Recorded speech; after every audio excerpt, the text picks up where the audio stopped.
यज्ञ को विध्वंस करने का प्रयास किए, लेकिन यज्ञ को विध्वंस नहीं कर पाए।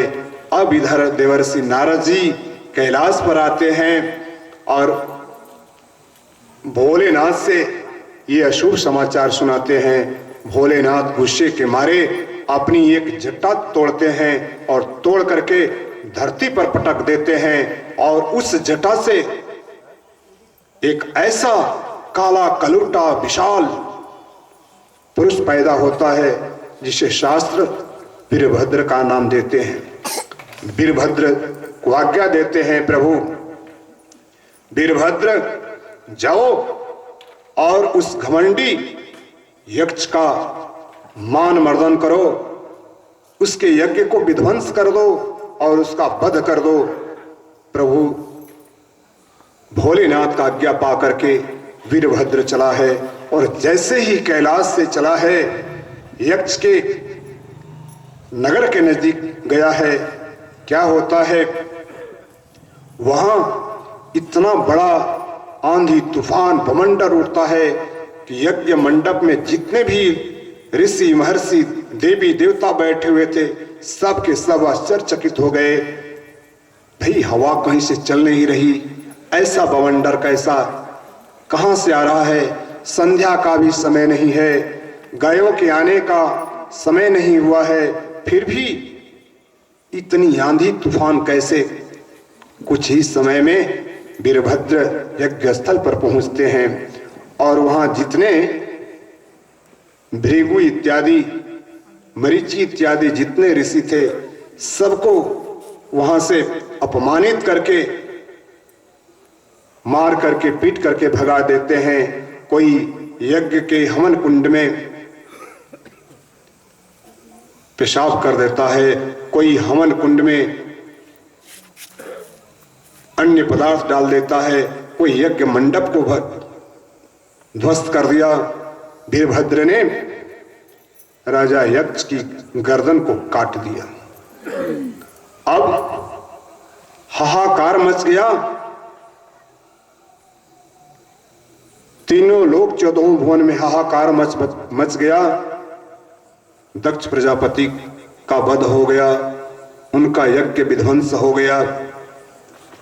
अब ब्रह्मा जी सहित इंद्रादि देवता कैलाश को आते हैं, भगवान भोलेनाथ की प्रार्थना करते हैं, हे प्रभु आप चराचर के स्वामी हैं, आप सृष्टि के नियंता है, आप हम सबके मालिक हैं, हम सब आपकी शरण में आए हैं। प्रभु आप दक्ष की यज्ञ को पूर्ण कीजिए।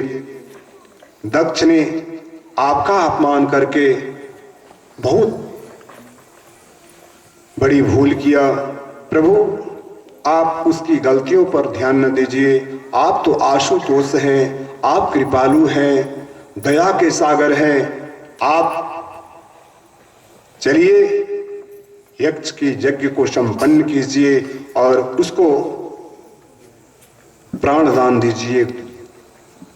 भगवान भोलेनाथ बहुत जल्दी प्रसन्न होने वाले देवता हैं, प्रसन्न हो गए। ब्रह्मा इत्यादि इंद्रादि देवता भगवान भोलेनाथ को लेकर के दक्ष के यज्ञ में आते हैं। भगवान भोलेनाथ ने जैसे जैसे कहा वैसे वैसे ही किया गया और उन्होंने आदेश किया बकरे के गर्दन को दक्ष प्रजापति के गर्दन में जोड़ दी जाए। ऐसा ही हुआ। अब दक्ष प्रजापति जीवित हो उठे, यज्ञ भी संपन्न हो गया। आज दक्ष प्रजापति को अपनी गलती का एहसास हो गया, माफी मांगे हैं, बहुत सुंदर स्तुति गाए हैं। उसके बाद सभी देवता अपने अपने लोक को चले गए और भगवान भोलेनाथ भी कैलाश को लौट गए। आगे का प्रसंग ध्रुव जी महाराज से शुरू होता है। राजा उत्तानपाद मनु महाराज के 2 पुत्र थे। मनु और शत्रुपा जी के 2 पुत्र थे। पहले पुत्र का नाम प्रियव्रत और दूसरे पुत्र का नाम उतानपाद था। और उसी उतानपाद की दो रानियां थी। पहली रानी का नाम सुरुचि और दूसरी रानी का नाम सुनीति। सुनीति से ध्रुवजी उत्पन्न हुए, जबकि सुरुचि से उत्तम। एक दिन की बात है, राजा उतानपाद अपने सिंहासन पर बैठे हुए हैं और नन्हा सा बच्चा ध्रुव मचल गया अपने पिता की गोद में बैठने के लिए। वहीं पे सुरुचि भी थी। सुरुचि ने मना कर दिया, नहीं, तुम अपने पिता के गोद में, महाराज के गोद में नहीं बैठ सकते, क्योंकि तुम मेरे पुत्र नहीं हो। एकदा सुरुचे पुत्रं कमारोग्यं लालयन् उत्तमं नारुरुधन्त ध्रुवं राजाभ्यनन्दत। एक दिन 5 वर्षीय नन्हा सा बालक ध्रुव मचल गया। महाराज श्री के गोद में बैठने के लिए सुरुचि ने उन्हें फटकारा, नहीं, तुम मेरे गर्भ से जन्म नहीं लिए हो, इसलिए तुम महाराज के गोद में बैठने के अधिकारी नहीं हो। यदि तुम्हें महाराज के गोद में बैठना ही है तो तुम जाओ, भगवान नारायण की तपस्या करो, और भगवान नारायण जब प्रसन्न होंगे तब तुम वरदान मांगना कि मैं माता सुरुचि के गर्भ में आऊं। मेरे गर्भ से जब तुम जन्म लोगे ना, तब तुम महाराज श्री के गोद में बैठने के काबिल होगे। यह सुनकर के बड़ा दुखी हुआ। जैसे किसी के कलेजे को बाण भेद देते हैं, वैसे ही उस नन्हे से बालक के दिल को बहुत ठेस पहुंचाई है माता सुरुचि ने। वहां से दुखी होकर के माता सुनीति के पास जाता है और माता सुनीति समझाने लगी, पुत्र, भले वो तुम्हारी सौतेली माँ है, लेकिन वो जो कुछ कह रही है ठीक कह रही है। प्रेमी सज्जनों, ध्यान देने वाली बात है। ध्रुव की सौतेली माता ने बहुत भारी अपमान किया, बहुत दुर्वचन कहे, और दूसरी ओर जो ध्रुव की माता है वो कहती है, नहीं, वो भी तुम्हारी माँ ही है और वो तुम्हारे भले के लिए ही कहती है। प्रेमी सज्जनों, जो सज्जन होते हैं ना, वे अपनी सज्जनता कभी नहीं छोड़ते, और जो दुर्जन होते हैं वे हमेशा दुर्जनता पर ही उतारू होते हैं। इसलिए सज्जन अपनी सज्जनता नहीं छोड़ते तो दुष्ट भी अपनी दुष्टता नहीं छोड़ता। यहाँ जो सुरुचि है दुर्जन की प्रतीक है। सुनीति के पुत्र ध्रुव के बारे में बहुत से दुर्वचन कहे हैं, लेकिन जो सज्जन की प्रतीक है सुनीति, वो कहती है, नहीं, वो भी तुम्हारी माँ है, वो ठीक कहती है। पुत्र, जाओ और जा करके भगवान श्रीहरि का ध्यान करो, तपस्या करो और उन्हें प्रसन्न करो।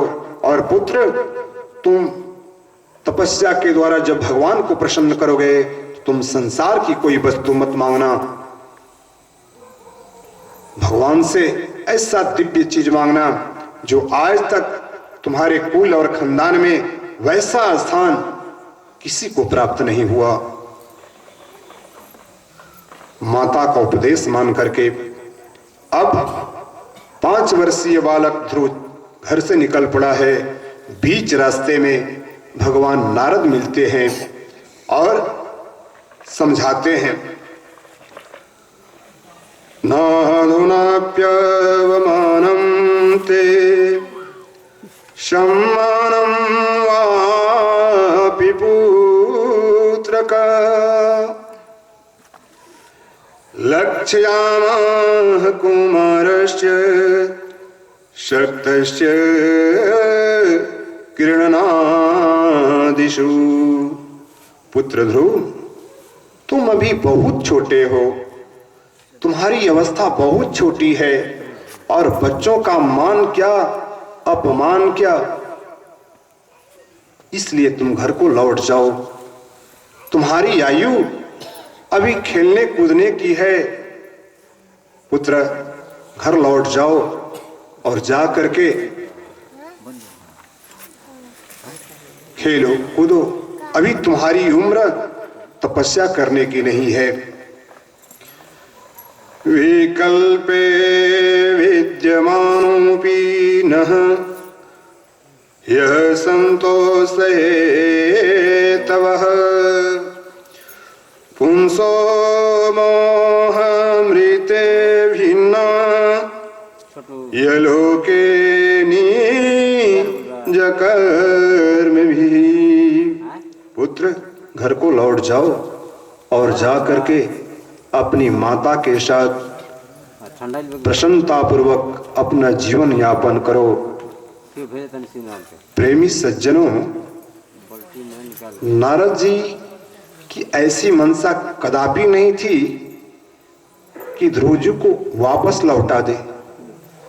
नारद जी तो उस नन्हे से बालक ध्रुव की परीक्षा लेना चाहते थे कि इसके मन में जो वैराग्य आया है ये क्षणिक है,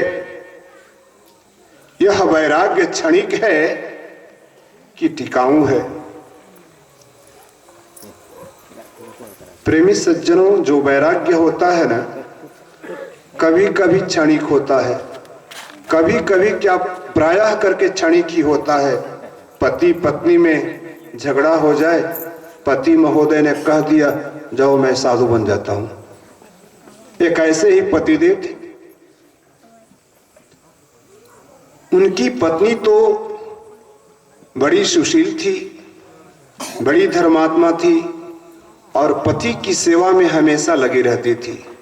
और जो उनके पति देव थे, बात बात पे अपनी पत्नी से उलझ जाते और जब कहीं बाहर से आते, तुमने ये नहीं किया वो नहीं किया, तरह तरह की बातें उल्टी सीधी पत्नी को डांटने लगते और कहते, धमकाते, ज्यादा बोलोगी सन्यासी बन जाऊंगा, जोगी बन जाऊंगा, तुम्हारा गुजर कैसे होगा। अब रोज रोज के ताने से उनकी पत्नी परेशान हो गई। एक दिन एक महात्मा जी आए, उसी गांव के महात्मा जी आए भिक्षाटन करने के लिए। उस ब्राह्मणी ने कहा, महात्मा जी हमारे पति देव तो बड़ा टॉर्चर करते हैं हमें, कोई ऐसी उपाय बताइए कि वे रास्ते पे आ जाए। महात्मा जी ने कहा कि जैसा कहेंगे वैसा करोगी ना। ब्राह्मणी ने कहा, हाँ महात्मन, आप जैसा कहेंगे हम वैसा ही करेंगे। बोले कि प्रतिदिन कहते हैं वैसा? बोले कि हाँ प्रतिदिन। बोले कि आज जैसे ही आएंगे तुमसे उलझेंगे और कहें कि मैं जोगी बन जाऊंगा, बाबा बन जाऊंगा, साधु बन जाऊंगा, जैसे ही कहेंगे कि मैं जोगी बन जाऊंगा वैसे ही तुम कहना कि बन ही जाओ, आज नहीं अभी बनो। अब तो महात्मा जी बढ़िया से सिखा पढ़ा करके वे चले गए। फिर पंडित जी आए हैं, रोज रोज जो ताना मारते थे, आज भी तुमने ये नहीं किया वो नहीं किया, दिन भर घर में बैठ करके पता ना क्या क्या करती हो। तुम्हारी यही रवैया रही तो एक दिन मैं साधु बन जाऊंगा, महात्मा बन जाऊंगा, देखती रह जाओगी। महात्मा जी ने जो समझा करके गए थे ना, आज उस ब्राह्मणी ने कहा रोज रोज क्यों धमकाते हो, क्यों नहीं साधु बन जाते, क्यों नहीं जोगी बन जाते, जाओ आज जोगी बन ही जाना है, आज नहीं अभी। क्या समय रखे हो अपने आप को, तेरे बिना मेरा गुजर नहीं होगा। आज उल्टे ब्राह्मणी ने धमकाया है। अब पंडित जी महाराज को तो वैराग्य हो गया, अरे मेरी पत्नी, चलो अब इस संसार में कुछ रखा नहीं है, मेरी पत्नी भी मेरा कहना नहीं मानती, चलो साधु बन जाते हैं।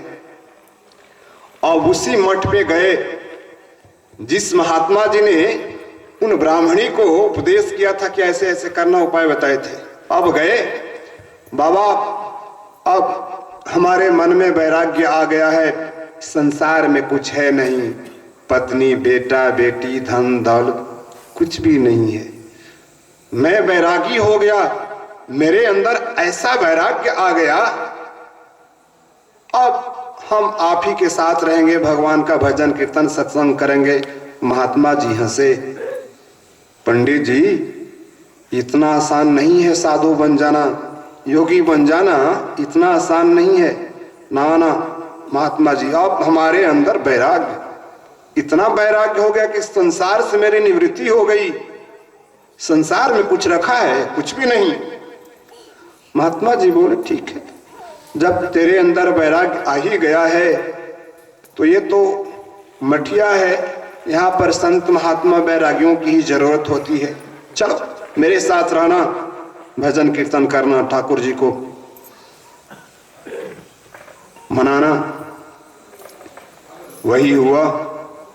अब उस रात महात्मा जी ने भोग बनाया ही नहीं, महात्मा जी भोग नहीं बनाए, महात्मा जी स्वयं बिना कुछ खाए पिए रह गए।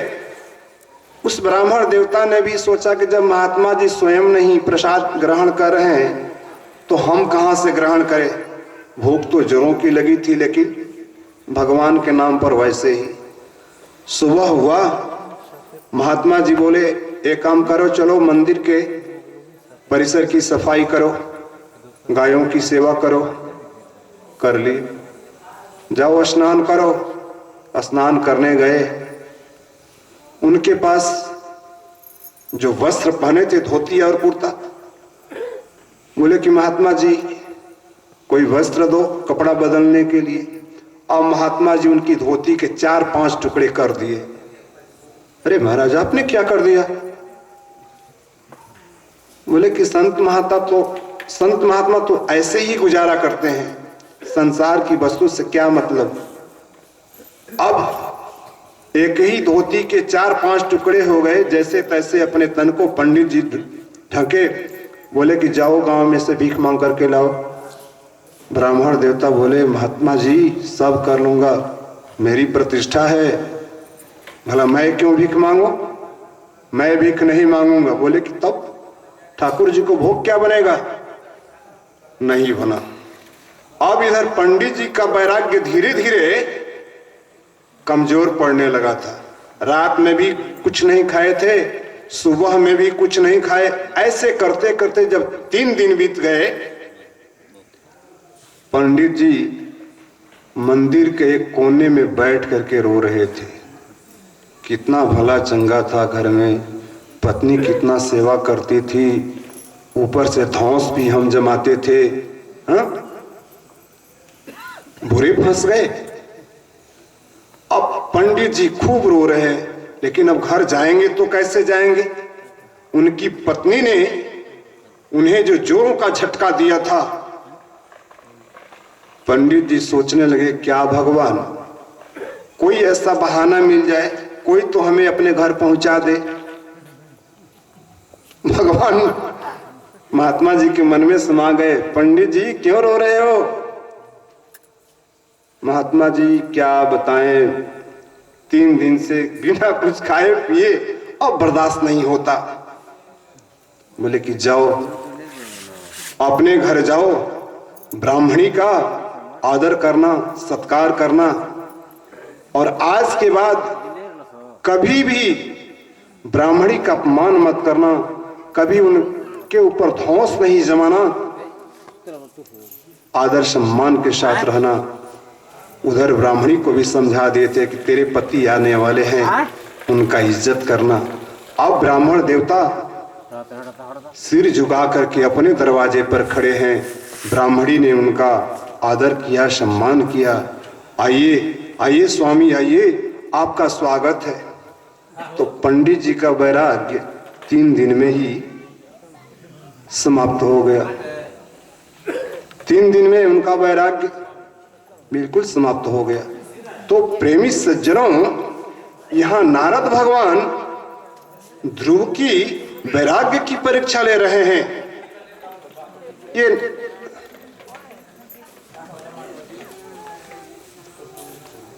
ध्रुव के वैराग्य की परीक्षा ले रहे हैं। हमारी माताओं को बड़ा सुंदर ये प्रसंग लगा है, बहुत अच्छी बात। ध्यान से सुनिए, आगे की जो कथा है बहुत सुंदर है। तो अब जब नारद भगवान ये परीक्षा ले लिए कि नहीं, ध्रुव जी का जो वैराग्य है क्षणिक नहीं है, तब उन्होंने आदेश किया, पुत्र जाओ, मधुबन में जाओ, वहां जमुना के जल में 3 समय स्नान करना, और वहां भगवान श्री कृष्ण की नित्य लीला होती है, वहां जाकर के भगवान श्री कृष्ण का ध्यान धरना। और मैं तुम्हें मंत्र देता हूं, उस मंत्र का जाप करना। उस मंत्र के प्रभाव से भगवान प्रकट होंगे, तुम्हें आशीर्वचन देंगे, तुम्हें वरदान देंगे। भगवान नारद ने ध्रुव जी को 12 मंत्रों का उपदेश किए। ओम नमो भगवते वासुदेवाय, ओम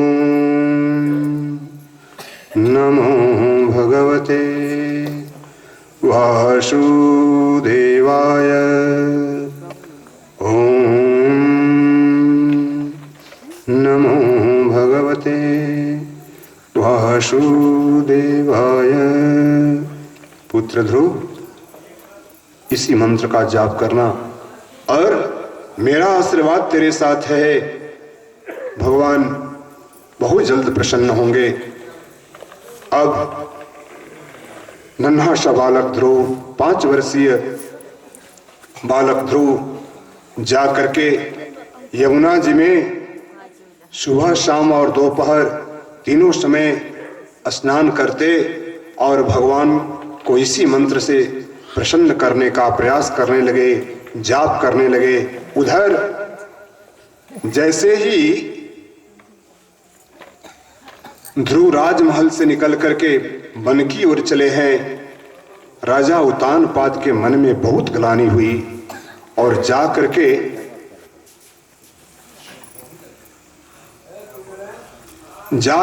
इतने परेशान हो गए, अपने दरबारियों से, मंत्रियों से निवेदन करने लगे, जा करके देखो मेरा पुत्र ध्रुव कहाँ है। उसमें उस नन्हे से बालक की गलती क्या थी? वो मेरा ही पुत्र था, मैं उसका पिता ही था, उसका भी अधिकार था मेरे गोद में बैठने का, लेकिन मैं कैसा अभागा हूं, मैं कैसा कामी हूं, अपनी पत्नी की बातों में आकर के उसको गोद में नहीं उठाया, उल्टे उसको और उसकी मां को अपने राजमहल से निकाल दिया। अब इधर राजा उत्तानपाद को बड़ी ग्लानि हुई है।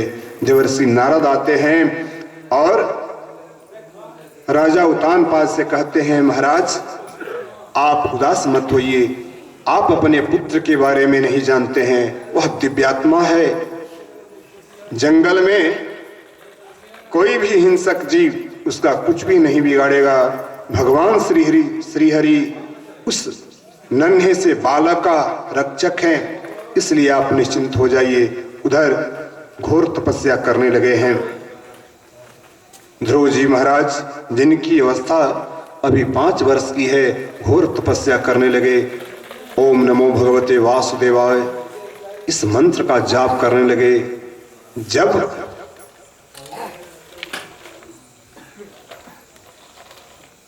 एक दिन दाहिने पांव के मुट्ठे पर खड़े हो गए।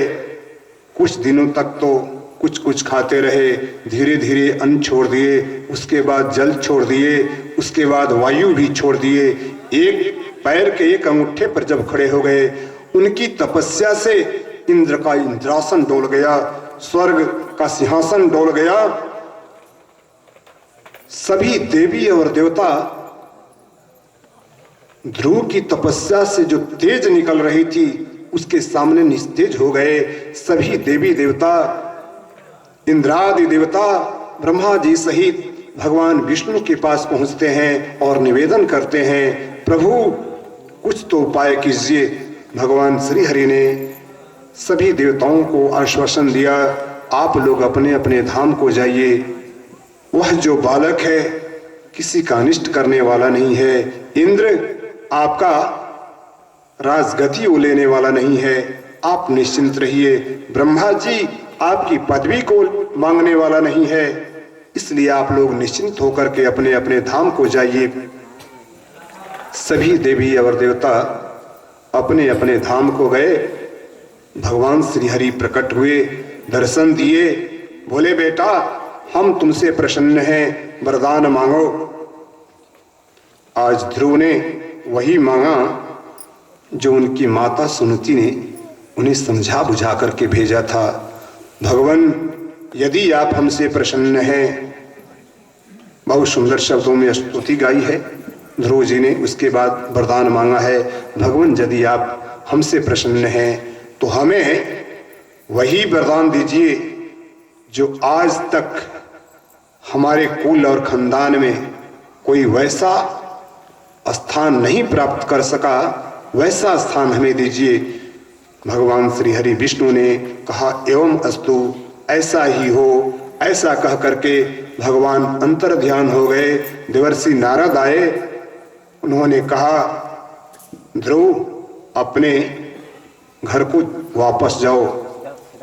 वहां से नारद जी का आदेश मान करके अब भगवान से वरदान पा करके ध्रुव जी महाराज अपने पिता के राजमहल में आए हैं। जैसे ही उनके पिता ने देखा हमारे बेटा को भगवान श्री हरि ने दर्शन दिया, उन्हें वरदान दिए हैं, आज बहुत भारी स्वागत किए हैं।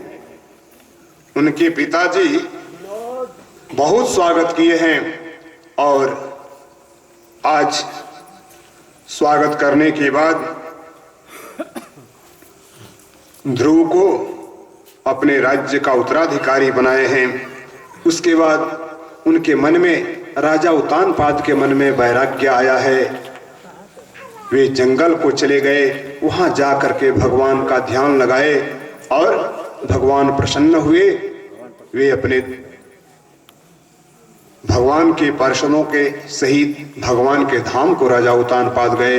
इधर उनकी पत्नी सुरुचि भी भगवान के धाम को गई है। अब जो उत्तम है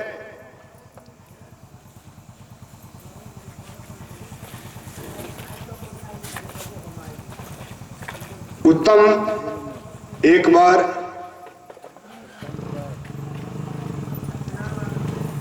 एक बार शिकार करने के लिए जाते हैं। वहां पर जंगल में यक्षों से उनकी युद्ध होती है। उस युद्ध में उत्तम मारे जाते हैं। अब जैसे ही पता चला ध्रुव जी को कि हमारा छोटा भाई उत्तम मारा गया, तब उन्हें भारी क्रोध आया और हाथ में धनुष बाण